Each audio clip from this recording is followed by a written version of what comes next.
एक तोता खूबसूरत पिंजरे में बंद था, मगर मुतमईन जिंदगी गुजार रहा था।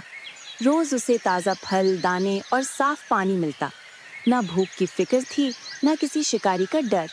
उसे लगता था कि यही सुकून जिंदगी है। एक दिन आसमान में उड़ते हुए तोतों का एक झुंड आया। वो खुशी से चहचहाते आज़ादी के मजे ले रहे थे। पिंजरे वाले तोते ने हसरत से उन्हें देखा और सोचा, क्या खूबसूरत जिंदगी है इनकी, जहाँ चाहे उड़ जाते हैं और मैं यहाँ कैद हूँ। झुंड में से एक तोता नीचे आया और बोला, तुम कितने खुशनसीब हो, ना भूख ना खतरा। पिंजरे वाला बोला, अगर तुम्हें मेरी जिंदगी पसंद है तो आओ हम जगह बदल लेते हैं। वो मान गया। दोनों ने जगह बदल ली। शाम को मालिक आया, उसने पर काट दिए। अब वो तोता ना उड़ सका न लौट सका। तब उसे एहसास हुआ कि सुकून के बदले Enjoyed आज़ादी it, please कभी नहीं hit the छोड़ी like जाती। button and the bell notification icon.